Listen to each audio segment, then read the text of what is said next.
தேவனோட பழகுகிற பொழுதுதான் பணம் வரும். தேவன் ஒரு வழிமுறை வச்சிருக்கிறாரு. இந்த உலகம் ஃபாலோ பண்ற வழிமுறை வேற, தேவன் கற்றுக் கொடுக்கிற வழிமுறை வேற. உலகம் என்ன சொல்லுதுன்னா, கடவுள்னா ரெண்டாவது, உழைப்பே உயர்வு, செய்யும் தொழிலே தெய்வம்னு சொல்லுது. ஆனா நாம என்ன சொல்றோம் அப்படின்னா, எனக்கு நான் செய்யற தொழிலும் தெய்வம் கிடையாது, என்னுடைய உயர்வு என்னுடைய உழைப்பும் கிடையாது, என்னுடைய உழைப்பும் என்னுடைய தெய்வமும் ஆண்டவராகிய இயேசு. அவரை அறிந்து கொள்ளுங்கள், அவரிடத்தில் சமாதானமாயிருங்கள், அந்த பாதையில் தான் செல்வம் வரும். ஆசீர்வாதம், செல்வம், உயர்வு, பொருளாதாரம் இது எல்லாமே கர்த்தருடைய வார்த்தையின் அடிப்படையில் தான் வருகிறது. நான் சொல்றேன், கர்த்தரை முதலிட வச்சு நீ வேலை பாரு, கர்த்தர் நிமித்தமா வேலை பாரு, செல்வம் உன்னை தேடி வரும்.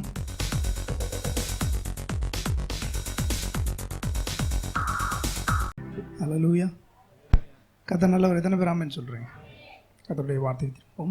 வேதம் சொல்லுகிறது, யோபு 22வது அதிகாரம் 21வது வசனத்துக்கு திருப்போம். நீர் அவரோடே பழகி சமாதானமாயிரும், அதனால் உமக்கு நன்மை வரும். எல்லாம் சொல்லுங்க. நீங்கள் பக்கத்தில் இருக்கவங்களை பார்த்துங்க, ஏசுநாதரோட கொஞ்சம் பழகுங்க, நல்லா இருப்பீங்க. இன்னொரு தடவை சொல்லுங்க, ஏசுநாதரோட கொஞ்சம் பழகுங்க, நல்லா இருப்பீங்க. ஆங்கிலத்தில் ரொம்ப அழகாக சொல்லியிருக்கிறாங்க. காட்ஸ் வேர்ட் டிரான்ஸ்லேஷன் என்ற மொழிபெயர்ப்பில் எப்படி சொல்லியிருக்காங்கன்னு நான் வாசிக்கிறேன். Be in harmony and at peace with God. In this way you will have prosperity. திருப்பி சொல்கிறேன், தேவனோட இணைந்து சமாதானமாயிருங்கள், அப்பொழுது இந்த வழியில்தான் செழிப்பு வரும். செழிப்பு எப்படி வரும்? தேவனோட பழகுகிற பொழுதுதான் செழிப்பு என்ன செய்யும்? பணம் எப்படி வரும்? சொல்லுங்க, பணம் எப்படி வரும்?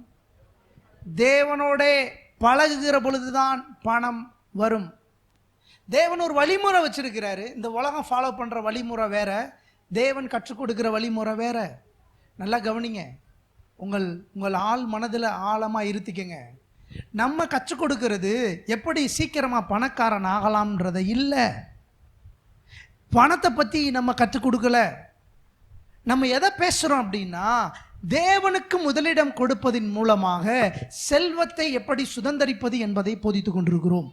ரெண்டுக்கும் பெரிய வித்தியாசம் இருக்கு. உலகம் என்ன சொல்லுதுன்னா, கடவுள்னா ரெண்டாவது, உழைப்பே உயர்வு, செய்யும் தொழிலே தெய்வம்னு சொல்லுது. ஆனால் நாம என்ன சொல்றோம் அப்படின்னா, எனக்கு நான் செய்கிற தொழிலும் தெய்வம் கிடையாது, என்னுடைய உயர்வு என்னுடைய உழைப்பும் கிடையாது, என்னுடைய உழைப்பும் என்னுடைய தெய்வமும் ஆண்டவராகிய இயேசு. எத்தனை பேர் ஆமென் சொல்றீங்க? அதுக்கும் இதுக்கும் நிறைய வித்தியாசம் இருக்கு. நாம என்ன சொல்றோம் அப்படின்னா, உண்மை, எல்லாம் சொல்லுங்க, என்னது? இன்னொன்னு சொல்லுங்க, நேர்மை, எளிமை. இதுதான் வேதம் சொல்லி கொடுக்கிறது. எல்லாம் சொல்லுங்க, என்னது? சொத்து என்ன? உண்மை, நேர்மை. தேவன் சொல்லி கொடுக்கிற சொத்து இதுதான். இதை விட்டுட்டு நீங்க வேற எதை பிடிச்சிட்டீங்க அப்படின்னா, தேவன் நிச்சயமா உங்களை என்ன செய்ய முடியாது, அவரே நினைச்சா கூட உங்களை என்ன செய்ய முடியாது, ஆசீர்வதிக்க முடியாது. இங்கே தேவன் சொல்லுகிறார், இங்கே வேதம் சொல்லுகிறது, அவரோட பழகி அவரோட ஐக்கியப்படு, அப்பொழுது அந்த வழியில்தான் செல்வம் உனக்கு என்ன செய்யும். இன்னொரு மொழிபெயர்ப்பு இருக்கு, இன்டர்நேஷனல் ஸ்டாண்டர்ட் வெர்ஷன் என்ற ஒரு மொழிபெயர்ப்பு. அதில் எப்படி பயன்படுத்தியிருக்காங்கன்னு சொல்றேன். கெட் டு நோ காட், தேவனை அறிந்து கொள்ளுங்கள். And you will be at peace, அவரோட சமாதானமாயிருங்கள். And the prosperity will come to you. எப்படி சொல்லப்பட்டிருக்கு? and then prosper. அவரை அறிந்து கொள்ளுங்கள், அவரிடத்தில் சமாதானமாயிருங்கள், அந்த பாதையில் தான் செல்வம் வரும். வேற வழியில் வராது. நான் கடுமையாக உழைக்கிறேன். எத்தனை பேர் கடுமையாக உழைச்சிருக்காங்கன்னு தெரியுமா? அந்த உலகத்தில் கடுமையான உழைப்பாளிகளில் எத்தனை பேர் செல்வத்தை சுதந்திரித்திருக்காங்கன்னு தெரியுமா உங்களுக்கு? ஆனால் நான் சொல்கிறேன், கர்த்தரை முதலிட வச்சு நீ வேலை பாரு, கர்த்தர் நிமித்தமாக வேலை பாரு, செல்வம் உன்னை தேடி வரும். நீ மற்றதெல்லாம் ரெண்டாவது வை, கத்தரை தூக்கி எங்க வை? முதல்ல வை. தேவனை எங்க வை? பாருங்க, இது சொல்றது யாருன்னா யோபு காலத்தில் இருந்தவர். அவர் பேசுறாரு, தேவனுடைய பழகி சமாதானமாயிரு அப்படின்னு சொல்லி பேசுறாரு. படிங்க. அவர் வாயினின்று பிறந்த வேத பிரமாணத்தை ஏற்றுக்கொண்டு அவர் வார்த்தைகளை உம்முடைய இருதயத்தில் வைத்துக் கொள்ள வேண்டுகிறேன். அவர் வாயிலிருந்து பிறந்த வார்த்தைகளை உங்களுடைய இருதயங்களிலே வைத்துக் கொள்ள வேண்டும். சொல்லுங்க, எங்க வச்சுக்க? இருதயத்துக்குள்ள. எங்க வைக்கணும்? இருதயத்துக்குள்ள. சத்தமா சொல்லுங்க, எங்க வைக்கணும்? வார்த்தைகளை எங்க வைக்கணும்? இருதயத்துக்குள்ள. வார்த்தைகளை எங்க வைக்கணும்? இருதயத்துக்குள்ள. எப்படி பாஸ்டர் வார்த்தையை இருதயத்துக்கு கொண்டு போறது? உங்க வாய் தான் உங்க இருதயத்துக்கு கொண்டு போகிற வழி. உங்க காது தான் உங்களுடைய இருதயத்துக்கு கொண்டு போகிற வழி. இருதயத்தின் நிறைவினால் வாய் பேசும். நான் விசுவாசிக்கிறேன், ஆகையினாலே பேசுகிறேன். நல்லா கவனிங்க. ஆண்டவர் சொல்லி கொடுக்குற சில காரியங்களை நல்லா கவனிச்சுக்கோங்க. செழிப்பு, ஆசீர்வாதம், செல்வம், உயர்வு, பொருளாதாரம், இது எல்லாமே கர்த்தருடைய வார்த்தையின் அடிப்படையில் தான் வருகிறது. இது எதுவுமே செய்யும் தொழிலே தெய்வம், உழைப்பு, உயர்வு அதில் அடிப்படையில் அல்ல. கர்த்தரை யார் முதலிடம் வச்சிருக்கிறாங்களோ, கர்த்தருக்கு யார் முதலிடம் கொடுக்கிறார்களோ, அவருடைய வார்த்தைக்கு யார் முதலிடம் கொடுக்கிறார்களோ அவர்களை தேவன் இயற்கைக்கு அப்பாற்பட்ட ரீதியிலே ஆசீர்வதிக்கிறார், செல்வத்தினாலே நிரப்புகிறார். மேல படிங்க. நீர் சர்வ வல்லவரிடத்தில் மனம் திரும்பினால், நீ சர்வ வல்லவரிடத்தில் மனம் திரும்பினால் திரும்ப கட்டப்படுவீர். அக்கிரமத்தை உமது கூடாரத்துக்கு தூரமாக்குவீர். அப்பொழுது தூளை போல் பொன்னையும் ஆற்று கற்களை போல் ஓப்பீரின் தங்கத்தையும் சேர்த்து வைப்பீர். சத்தமா சொல்லுங்க, தங்கம் எப்ப வரும்? கடவுளோட ஐக்கியப்பட்டால் தங்கம் வரும். எத்தனை பேருக்கு நான் சொல்ற புரியுதோ? இருக்கிறீங்களா? நல்லா கவனிங்க. நான் சொல்லல. கடவுளோட ஐக்கியப்பட்டா தங்கம் என்ன செய்யும்? மேல படிக்கிறேன் பாருங்க, நல்லா படிங்க. இன்னொரு தடவை. நீர் சர்வ வல்லவரிடத்தில் மனம் திரும்பினால் திரும்ப கட்டப்படுவீர். அக்கிரமத்தை உமது கூடாரத்துக்கு தூரமாக்குவீர். அப்பொழுது தூளை போல் பொன்னையும் ஆற்று கற்களை போல் ஓப்பீரின் தங்கத்தையும் சேர்த்து வைப்பீர். என்ன வைப்பீர்? சேர்த்து வைப்பீர். பிள்ளை பெற்ற அம்மாருக்கு சொல்றேன், தங்கத்தை பாஸ்டர் காசு கூடுது, 7000 ரூபா வந்துருச்சு பாஸ்டர், பவுனு கிராமு 7000 ரூபா கிராமு பாஸ்டர். இருந்துட்டு போகுது சிஸ்டர், ஏஸ்னாரோட கொஞ்சம் பழகுங்க, தங்கம் தன்னால் சேரும் அக்கௌண்ட்ல. சேர்த்து வைப்பீர். எல்லாம் சொல்லுங்க, என்ன செய்வீர்? சத்தமா சொல்லுங்க, தங்கத்தை சேர்த்து வைப்பீர். தங்கம் எத்தனை பேருக்கு வேணும்?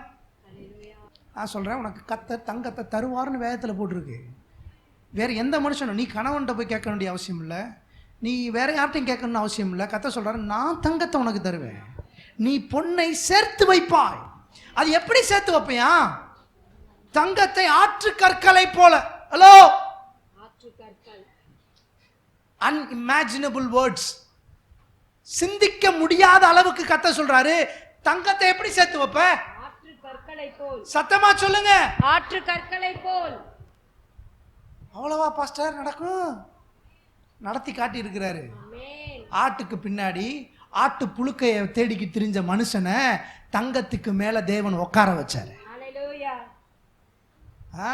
David, he was in a dung hill என்று சொல்லப்பட்டிருக்கு. தாவீது, டங் ஹில்னா என்ன? டங்குனா சாணம்னு அர்த்தம். David he was in a dung hill அப்படின்னா என்ன அர்த்தம்? அவன் சாணி மேட்டு மேல இருந்தானா. எந்த மேட்டு மேல இருந்தானா? ஆனா கர்த்தர் என்ன செய்தாரா? அவனை தேசத்துக்கு ராஜாவா மாத்தினார். தங்கத்தை ஏராளமா அள்ளி கொடுக்கிற ஒரு தேவ மனுஷனா தேவன் அவனை மாற்றினான். தேவன் உனக்கும் அதான் சொல்றாரு. இங்க பாரு, நீ எப்படா பணம் சம்பாதிக்கலாம்னு நினைக்கிற, ஆனா நான் உனக்கு சொல்றேன், எப்படா இயேசுவை சம்பாதிக்கலாம்னு நீ யோசி. எப்படா இயேசுவை சம்பாதிக்கலாம்னு யோசிச்சேன்னா எப்படா தங்கத்தை உனக்கு கொண்டு வந்து சேர்க்கலாம்னு அவர் யோசிப்பார். ஹலோ, கொஞ்சம் கவனிங்க. என்னைய நான் கொஞ்சம் ரகசியத்தை சொல்லி கொடுக்குறேன் உங்களுக்கு. உலகம் அல்லாட தேடி அலைஞ்சிக்கிட்டு இருக்க ரகசியங்களை உங்களுக்கு நான் சொல்லி கொடுக்குறேன். மேலே படிங்க. அப்பொழுது தூளை போல் பொன்னையும் ஆற்று கற்களை போல் ஓப்பீரின் தங்கத்தையும் சேர்த்து வைப்பீர். அப்பொழுது சர்வ வல்லவர் தாமே உமக்கு பசும் பொன்னும் உமக்கு சொக்க வெள்ளியுமாயிருப்பார். கவனிச்சிங்களா? சொக்க வெள்ளியும் பசும் பொண்ணும் யாரு? நீ தங்கத்தை சேர்த்து வைக்கணும்னு ஆசைப்படாத, நீ தங்கத்தை சேர்த்து வைக்கணும்னு ஆசைப்படாத, சொக்க தங்க இயேசுவை சேர்த்து வச்சுக்க. ஹலோ, சொக்க தங்கம் ஜுவல்லரி யாரு? சத்தமா சொல்லுங்க. நம்ம எல்லாம் நிறைய பேர் நினைச்சிட்டு இருக்காங்க தங்கமா. ஆண்டவரே பரிசுத்தம். ஆண்டவர் சொல்றாரு, நான் தான்டா சொக்க தங்கம், நான் தான்டா சொக்க தங்கம். என்னை சுரண்டி பார்த்தா கூட தூளை கூட நீ சேர்த்து வச்சுக்கலாம், என்னை உடைச்சு பார்த்தா கூட கல்லு மாதிரி தங்கம் வரும், அதை கற்களை போல கூச்சி வச்சுக்கலாம். எத்தனை பேர் ஆமென் சொல்லு? ஹலோ, நிறைய பேருக்கு இந்த மாதிரி பிரசங்கம் கேட்குறவங்களுக்கு ஆண்டவர் என்ன செய்ய போகிறாருன்ற ஒரு பெரிய சந்தேகம் இருக்கும். ஆனால் நான் சொல்கிறேன், நீ இதை கேட்டுக்கிட்டே இருந்தேன்னு வச்சுக்கவே, உனக்கே உன்னுடைய வாழ்க்கையில் இயற்கைக்கு அப்பாற்பட்ட ரீதியில் தங்கம் சேருவதை நீர் காண முடியும். ஆசைப்படணும் முதல்ல. ஆண்டவரே, சொக்க தங்கம் நீங்கள் தான், சொக்க தங்கம் உங்கள்கிட்ட நான் பழகுறேன், உங்களுக்கு நேரம் கொடுக்குறேன், உங்கள்கிட்ட செலவழிக்கிறேன், உங்கள்கிட்ட பழகி சமாதானமாக இருக்கிறேன், கொஞ்சம் காதை கவனிச்சுக்கோங்க, கொஞ்சம் கழுத்தை கவனிச்சுக்கோங்க. ஆண்டவரே, உங்களை நான் இரவும் பகலும் தேடுறேன், அப்படியே அந்த ஆரத்தை கொஞ்சம் எனக்கு கவனிச்சுக்கோங்க. அம்மா சொல்லுங்களேன், உங்களுக்கு தான் நான் சொல்கிறேன். ஆரம் நல்லா இருக்கு பாஸ்டர், 3 அடுக்கு ஆரம் பாஸ்டர், அது ஆரம் நல்லா தான் இருக்கு, உங்களுக்கு வேணுமா? நான் சொல்கிறேன், ஐயாட்ட போய் சண்டை போடுறதை நிப்பாட்டிட்டு சொக்க தங்கத்தோட கொஞ்சம் உரச ஆரம்பிச்சிருங்க. எல்லாம் எத்தனை பேர் ஆமென் சொல்கிறீங்க? சரி, எப்படி சொக்க தங்கத்தை கொஞ்சம் உரசி நம்ம பக்கத்தில் எடுக்கலாம்? சங்கீதத்துக்கு திருப்போம். சொக்க தங்கத்தை உரசுறதை பற்றி சங்கீதம் 1:2. கர்த்தருடைய வேதத்தில் பிரியமாயிருந்து இரவும் பகலும் அவருடைய வேதத்தில் தியானமாயிருக்கிற மனுஷன் பாக்கியவான். எல்லாம் சொல்லுங்க, அவருடைய வேதம். எல்லாம் சத்தமா சொல்லுங்க, அவருடைய வேதம். நம்ம நிறைய நம்ம மாற வேண்டிய இருக்கு. கொஞ்சம் டைம் கிடைச்சாலும் பக்கத்து வீட்டில் போய் உட்கார்றதை நிறுத்தணும். முதல்ல இந்த பழக்கத்துக்கு வரவே கூடாது. பாஸ்டர், நான் தனியாகவே இருக்கேனா பாஸ்டர், என் மனசு அப்படியே அங்கலாய்க்குது பாஸ்டர், அதனால பக்கத்து வீட்டில் போய் என் மனசில் அப்படி லைட்டாக பேசிட்டு வரேன் பாஸ்டர். உங்கள் சிஸ்டர், அவன் வீட்டு குப்பையும் உங்கள்கிட்ட சொல்லுவான், அந்த குப்பையை எடுத்துகிட்டு வந்து உங்கள் வீட்டில் பேசுங்க. நீங்கள் பார்த்தீங்களா? ஆண்டவருக்கு சோத்திரம், அந்த அளவில் நான் அப்படி இல்லை, என்னை நீங்கள் அப்படி வச்சுக்கலப்பா.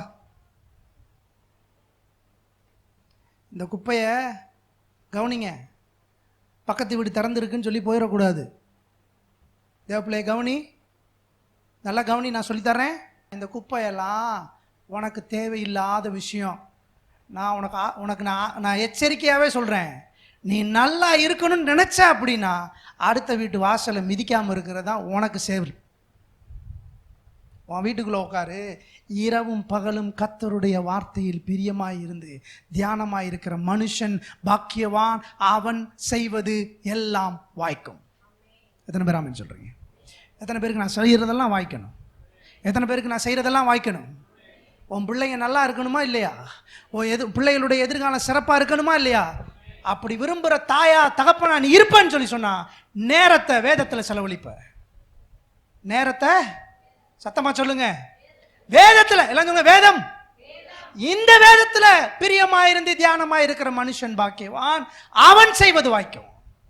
பக்கத்து வீட்டுக்காரங்கிட்ட போய் உக்காந்து பேசிட்டு அவங்க வீட்டு குப்பையெல்லாம் கேட்டுட்டு அப்படி இருக்குமோ இப்படி இருக்குமோன்னு சந்தேகத்தில் வர்றது இல்லை. பெற்றோரே, நான் உனக்கு சொல்றேன், உனக்கு நிறைய நேரம் இருக்கு, நீ இந்த வேதத்தோட பிரியமாயிரு, தங்கம் உன்னை தேடி வரும். ரகசியத்தெல்லாம் விட்டுட்டு மனுஷனோட சண்டை போடுறத முதல்ல நிறுத்து. மனிதர்களிடத்துல போராடுகிறத நிறுத்து. ரகசியத்தை கர்த்தர் கொட்டி வச்சிருக்கிறாரு, அவரோட பழகி சமாதானமாயிரு, அப்பொழுதே உனக்கு தங்கம் வரும். என்ன ஆமென் சொல்ல மாட்டேங்கிறீங்க? என்ன பாஸ்டர் அப்படியே மாத்திட்டீங்க வசனத்தை? உண்மை அதுதானே, அதைத்தானே அடுத்த வசனத்துல சொல்றாரு. சரி, இரவும் பகலும் 24 மணி நேரம் அப்போ பைபிள் எடுத்துகிட்டே உட்காந்தா அப்புறம் வேலை வெட்டிலாம் எப்படி பாஸ்டர் பார்க்குறது? நான் அதை சொல்லலை. 24 மணி நேரம் பைபிள் படிங்கன்னு சொல்லலை. நான் என்ன சொல்கிறேன் அப்படின்னா, you become a conscious, word conscious. நீ வார்த்தையின் எண்ணம் உள்ளவர்களாக மாறுங்க. யார் எதை பேசினாலும் வசனத்துக்கு விரோதமாக பேசாதீங்க. யார் எதை பேசினாலும் வசனத்துக்கு விரோதமாக பார்க்காதீங்க. அதை நம்ம என்ன சொல்கிறோம்னா அதுக்கு பேர் தான் விசுவாசிக்கிறதுன்னு சொல்கிறோம். விசுவாசிக்கிறதுனா என்ன? விசுவாசிக்கிறதுனா என்ன? வெளியே இருந்து எத்தனை பேர் நெகட்டிவான வார்த்தைகளை பேசினா கூட, சூழ்நிலைகள் எவ்வளவு நெகட்டிவாக இருந்தால் கூட, நெகட்டிவான சூழ்நிலைகளை பார்க்காம பேசாம நம்பாம கடவுளுடைய நம்பிக்கையுள்ள வார்த்தைகளை நம்புறதுக்கு பேர் தான் விசுவாசிக்கிறது. எத்தனை பேருக்கு புரியுது நான் சொல்றது? சிம்பிளா இன்னும் சொல்றேன். விசுவாசிக்கிறதுனா என்ன? விசுவாசிக்கிறதுனா என்னன்னா, சூழ்நிலையை பார்க்காம கடவுளுடைய வார்த்தை சொன்னதை நம்புறதுக்கு பேர் தான் விசுவாசிக்கிறது. நான் விசுவாசி அப்படின்னா என்ன அர்த்தம்? ஊரில் நடக்கிறத நம்ப மாட்டேன், பக்கத்து வீட்டுக்கு நடக்கிறத நம்ப மாட்டேன், சூழ்நிலைகள் எதையும் நம்ப மாட்டேன். ஆனால் தேவனுடைய வார்த்தையை நம்புவேன். அது மாறாது, அது சத்தியம். வேதம் சொல்லுகிறது இரவும் பகலும் கர்த்தருடைய வேதத்தில் பிரியமா இருக்கிறதுனா என்ன சொல்லுது? உன்னுடைய ஃபோக்கஸ் முழுசும் அவருடைய வார்த்தையின் மேல இருக்கட்டும். அப்படி இருந்தா எப்பேற்பட்ட சூழ்நிலையா இருந்தாலும் நீ ஆசீர்வாதமா இருப்ப. சில நேரங்களில் நமக்கு வேலை வரலை, காலையிலேருந்து உட்காந்துக்கிட்டு இருக்கோம், வேலை வரலை, இன்னைக்கு ஃபுல்லாகவே வேலை வரலை, என்னடா இன்னைக்கு வேலையே வரலையே அப்படின்னு நினச்சிக்கிட்டு இருக்கும்போது ஆண்டவர் திடீர்னு ஒரு ஆளை கொண்டு வருவார், இரக்கத்தில் கொண்டு வருவார். அந்த இரக்கத்தில் கொண்டு வர்றது தான் விசுவாசம்னு நினைக்கக்கூடாது. அது இல்லை விசுவாசம். விசுவாசம்னா என்ன? விசுவாசம்னா என்ன? இரக்கத்தில் கொண்டு வர்றது விசுவாசம் கிடையாது. விசுவாசம் என்பது தேவன் ஏற்கனவே உனக்காக ஏராளமான வாய்ப்புகளை வச்சு வேலையே பார்க்க முடியாத அளவுக்கு வேலைக்காரங்களை போட்டு பார்க்கறதுக்கு பேர் தான் விசுவாசம். ஹலோ, நீ இன்னமும் நான் சிங்கிள் ஒர்க்கர் தான் பாஸ்டர், நானே அப்படின்னா இன்னும் நீ முதலாளியாக மாறுறதுக்கு உன்னை ஆயத்தப்படுத்தலைன்னு அர்த்தம். நீ தொழிலாளியாகவே இருக்குன்னு நினச்சேன்னா தேவனே நினச்சாலும் உன்னை ஆசீர்வதிக்க முடியாது. நீ முதலாளியாக மாறணும்னு விரும்பினாதான் தேவன் வழிவாசல்களை திறப்பார். எத்தனை பேர் ஆமென் சொல்கிறீங்க? அப்போ மொதல் விஷயம் எல்லாம் சொல்லுங்கள். நான் கர்த்தர் சொல்கிறது என்ன? விசுவாசம். கர்த்தர் சொல்கிறது என்ன? எல்லாம் சொல்லுங்கள். விசுவாசி. வேதம் சொல்லுது விசுவாசம் இல்லாமல் தேவனை பிரியப்படுத்த. எபிரேயர் 11:6 இல்லையா? எபிரேயர் திருப்புங்க 11:6.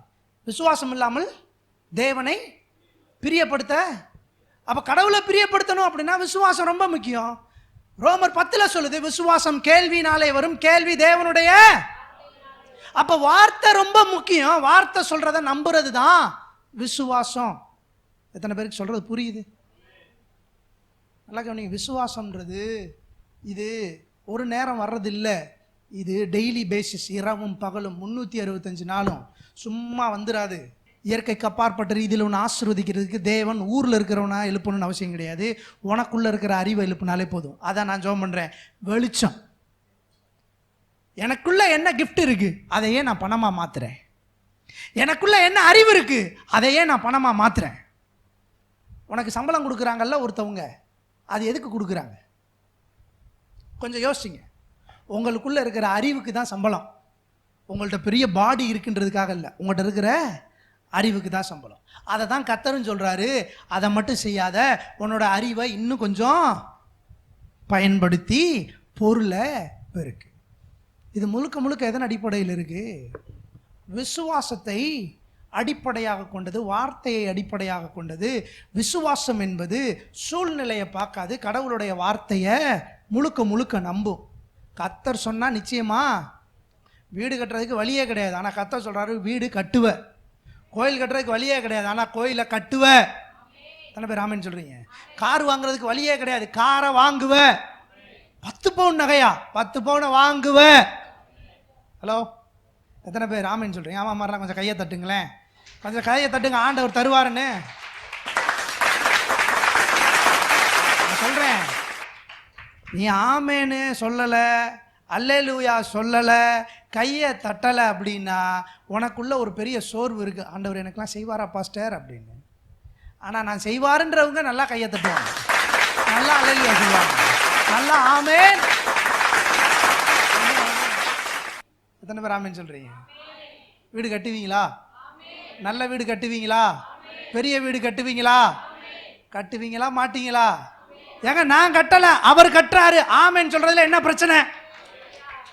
நானா கட்ட போறேன்? கர்த்தர் வீடை கட்டாராகில் கட்டுகளுடைய பிரயாசம் அவர் கட்ட போறாரு. நான் ஆமென் தான் சொல்ல போறேன். அவர் தர போறாரு, நான் ஆமென் தான் சொல்ல போறேன். அவர் நிறைக்க போறாரு, நான் ஆமென் தான் சொல்ல போறேன். ஏன் வேலை பாப்போம் நடக்குதான்னு. முதல்ல நடக்கட்டும், அப்புறம் ஆமென் சொல்றேன். உனக்கு நடக்கவே நடக்காது. தேவனாகிய கர்த்தரை பரீட்சை பாராதிருப்பாயாக. என்ன பாஸ்டர், இருந்தாலும் நீங்க இவ்வளவுலாம் மூஞ்சில் அடிச்ச மாதிரி பேசியிருக்க கூடாது இல்லையா? வசனத்தை சொல்லி கொடுக்குறேன், ஆமென்னே சொல்ல மாட்டேங்கிற. மூஞ்சில் அடிச்ச மாதிரி சொல்றேன்னு ஏசுனாரு, அவர் தான் சொல்றாரு. என்னைய மூஞ்சில் அடிச்ச மாதிரியே டெய்லி பண்ற. நான் உன்கிட்ட டெய்லி காலையில வந்து சொல்றேன், மகளே நான் உன்னை ஆசீர்வதிக்கவே ஆசீர்வதித்து உன்னை பெருகவே பெருக செய்வேன் என்று டெய்லி காலையில உனக்கு சொல்றேன். காலை தோறும் என்னுடைய கிருபை புதியது. நீ என்ன சொல்ற? அதைத்தான் சொல்லணும். சத்தமா சொல்லுங்க, என்ன சொல்லுங்க? சரி, கடவுளோட வார்த்தையை நம்புனா என்ன ஆகும்? கடவுளுடைய வார்த்தையை நம்பலைன்னா என்ன ஆகும்? ஒரே ஒரு கதையை மட்டும் சொல்லி முடிச்சிருவோம், ரைட்டா? கடவுளுடைய வார்த்தையை நம்புனா என்ன ஆகும்? கடவுளுடைய வார்த்தையை நம்பலைன்னா நம்பலாத ஆளையும் காட்டுவேன், நம்புனா என்ன நடக்குன்றதையும் காட்டுவேன். திருப்பி சொல்லிடுறேன், கடவுளுடைய வார்த்தையை நம்புனா என்ன நடக்கும், நம்பலைன்னா 2 ராஜாக்கள் புஸ்தகம் 2 ராஜாக்கள் 7:1. அப்பொழுது எலிசா, கர்த்தருடைய வார்த்தையை கேளுங்கள், நாளை இந்நேரத்தில் சமாரியாவின் வாசலிலே ஒரு மரக்கால் கோதுமை மா 1 சேக்கலுக்கும் 2 மரக்கால் வார்கோதுமை 1 சேக்கலுக்கும் விற்கப்படும் என்று கர்த்தர் சொல்லுகிறார் என்றான். பயங்கரமான பஞ்சம். அந்த பஞ்சத்துல எலிசா தீர்க்கதரிசி வந்து கடவுளுடைய வார்த்தையை சொல்றாரு, நாளைக்கு எல்லாம் மாறும், நாளைக்கு எல்லாமே எல்லாம் சொல்லுங்க, நாளைக்கு மாறும். சத்தமா சொல்லுங்க, இன்னைக்கே மாறிடுச்சு, இன்னைக்கே மாறிடுச்சு. அதை நாளைக்கு என் கண்ணில் பார்ப்பேன். இன்னைக்கே மாறிடுச்சு, நாளைக்கு. நான் கடவுளோட வார்த்தையை நம்புறேங்க, நான் கடவுளுடைய வார்த்தையை சொல்றேன். 2 நாளாம் புஸ்தகம் 20:20 படிங்க. அவர்கள் அதிகாலமே எழுந்திருந்து தெக்கோவாவின் வனாந்தரத்திற்கு போக புறப்பட்டார்கள். புறப்படுகையில் யோசபாத் நின்று, யூதாவே எருசலேமின் குடிகளே கேளுங்கள், உங்கள் தேவனாகிய கர்த்தரை நம்புங்கள், அப்பொழுது நிலைப்படுவீர்கள். அவருடைய தீர்க்கதரிசிகளை நம்புங்கள், அப்பொழுது சித்தி பெறுவீர்கள் என்றார். உங்கள் தேவனாகிய கர்த்தரை நம்புங்கள், அப்பொழுது நிலைப்படுவீர்கள். அவருடைய வார்த்தையை நம்புங்கள், அப்பொழுது சித்தி பெறுவீர்கள். இப்ப நான் என் வார்த்தையை சொல்லல, அவர் வார்த்தையை சொல்றேன். நாளைக்கு இந்நேரம் எல்லாம் மாறிவிடும் அப்படின்னு எலிசா சொல்லிட்டார். சொல்லிட்டாரா? அடுத்த வசனத்தை வாசிங்க, 2வது வசனம்.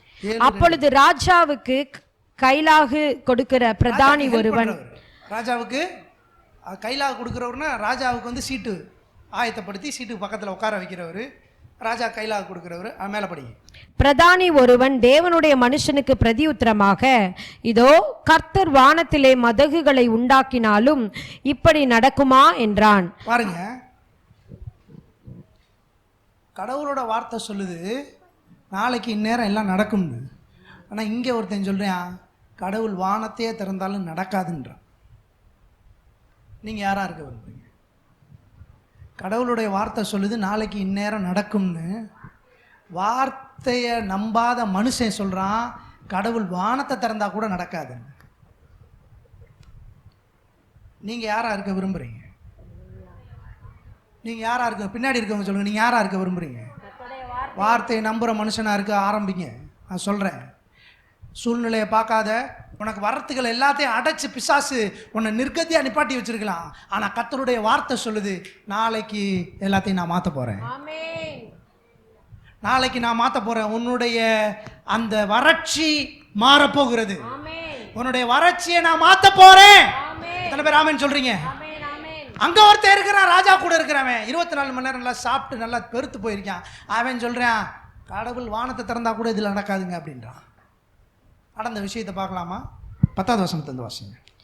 அப்படியே அவர்கள் வந்து பட்டணத்து வாசல் காவலாளனை நோக்கி கூப்பிட்டு, நாங்கள் சீரியரின் பாளையத்திற்கு போய் வந்தோம், அங்கே ஒருவரும் இல்லை, ஒரு மனுஷனுடைய சத்தமும் இல்லை, கட்டியிருக்கிற குதிரைகளையும் கட்டியிருக்கிற கழுதைகளும் கூடாரங்களும் இருந்த பிரகாரம் இருக்கிறது என்று அவர்களுக்கு சொன்னார்கள். அப்பொழுது அவன் வாசலர் காக்கிற மற்றவர்களை கூப்பிட்டான். அவர்கள் உள்ளே போய் ராஜாவின் அரண்மனையாருக்கு அதை அறிவித்தார்கள். அப்பொழுது ராஜா ராத்திரியில் எழுந்து தன் ஊழியக்காரரை நோக்கி, சீரியர் நமக்கு செய்கிற காரியத்தை உங்களுக்கு தெரியப்படுத்துகிறேன். நாம் பட்டினியாயிருக்கிறோம் என்று அவர்கள் அறிவார்கள். ஆகையால் நாம் பட்டணத்திலிருந்து புறப்பட்டு போனால் நம்மை உயிரோடே பிடித்து கொண்டு பட்டணத்திற்குள் பிரவேசிக்கலாம் என்று எண்ணி அவர்கள் பாளையத்தை விட்டு புறப்பட்டு வெளியில் ஒளித்து கொண்டிருக்கிறார்கள் என்றான். அவன் ஊழியக்காரரில் ஒருவன் பிரதியுத்தரமாக, இங்கே மீதியான குதிரைகளில் 5 குதிரைகளை கொண்டு போக உத்தரவு கொடும். இதோ இங்கே மீதியான இஸ்ரவேலின் சகல ஏராளத்திலும் மாண்டு போன இஸ்ரவேலின் சகல கூட்டத்திலும் அவைகள் மாத்திரம் மீந்திருக்கிறது. அவைகளை நாம் அனுப்பி பார்ப்போம் என்றான். அப்படியே 2 ரத குதிரைகளை கொண்டு வந்தார்கள். ராஜா போய் வாருங்கள் என்று சொல்லி சீரியரின் இராணுவத்தை தொடர்ந்து போகும்படி அனுப்பினான். அவர்கள் யோர்தான் மட்டும் அவர்களை பின்தொடர்ந்து போனார்கள். சீரியர் தீவிரித்து ஓடுகையில் அவர்கள் எரிந்து போட்ட வஸ்திரங்களாலும் தட்டுமுட்டுகளாலும் வழியெல்லாம் நிறைந்திருந்தது. அனுப்பப்பட்டவர்கள் திரும்ப வந்து ராஜாவுக்கு அதை அறிவித்தார்கள். அப்பொழுது ஜனங்கள் புறப்பட்டு சீரியரின் பாளையத்தை கொள்ளையிட்டார்கள். கர்த்தருடைய வார்த்தையின்படியே 1 மரக்கால் கோதுமை மா 1 சேக்கலுக்கும் 2 மரக்கால் வார்கோதுமை 1 சேக்கலுக்கும் விற்கப்பட்டது.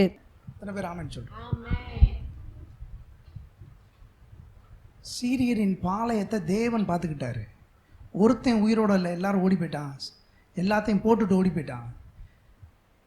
பிடிச்சு வைக்கப்பட்ட ஆசீர்வாதங்கள் எல்லாம் சுதந்திரிக்கும்படிக்கு இலவசமாய் கொட்டி கிடக்கிறது.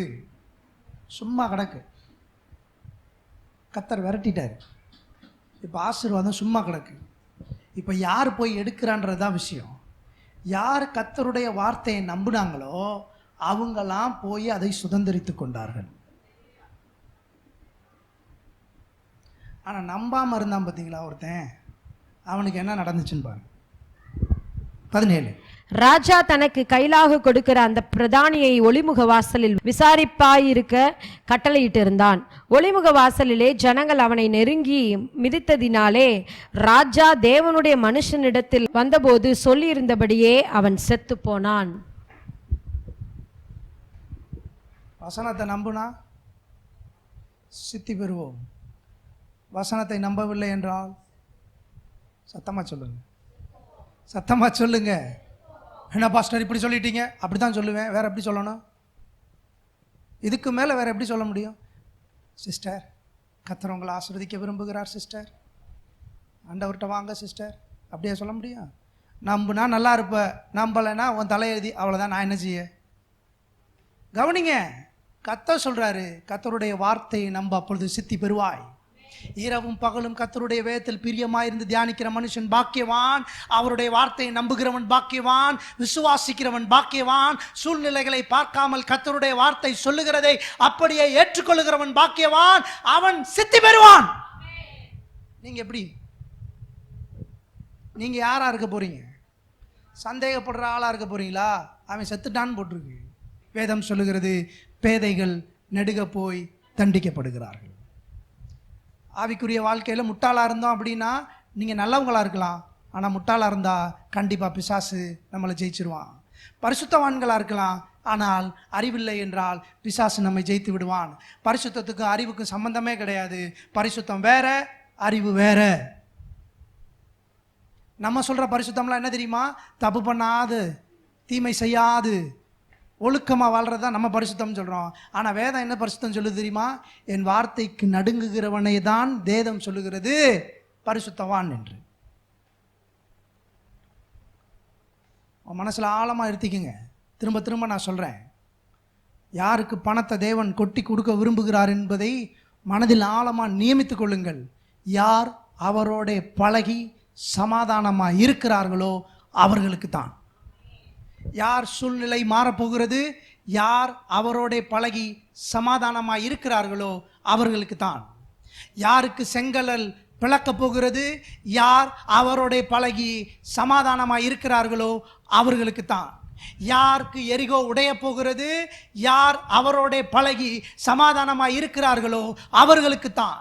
யாருக்கு தண்ணீர் திராட்சரசமாய் மாறப்போகிறது, யார் அவரோட பழகி சமாதானமாய் இருக்கிறார்களோ அவர்களுக்கு தான். யாருக்கு 5 அப்பம் 2 மீனும் பெருக போகிறது, யார் அவரோட பழகி அவரோட சமாதானமாய் இருக்கிறார்களோ அவர்களுக்கு தான். நேரத்தையும் காலத்தையும் வீணடிச்சுக்கிட்டு சுத்திக்கிட்டு இருக்கிறவங்களுக்கு இல்ல, சோம்பேறிகளுக்கு இல்ல, கர்த்தருடைய வார்த்தையை பார்க்காதவங்களுக்கு, கவனிக்காதவங்களுக்கு இல்ல.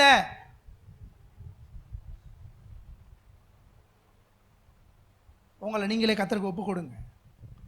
மற்ற வீடுகளில் போய் உங்களுடைய நேரத்தை வீணடிக்காதீங்க. மற்ற குடும்பங்களில் போய் தலையை விடாதீங்க. உங்களுடைய குடும்பத்தை தேவன் உங்கள் கையில் கொடுத்துருக்கிறாரு. நீங்கள் உங்கள் குடும்பத்தை கட்டி எழுப்ப தேவன் உங்களை அழைச்சிருக்கிறாரு. கர்த்தருடைய வேதத்தில் பிரியமாயிருங்க. கர்த்தர் உங்களை ஆசீர்வதிப்பார். யாரும் எழுந்திருப்போம். ஹல்லேலூயா. கர்த்தரை தேடுகிற மனுஷனோ செழிப்பான்.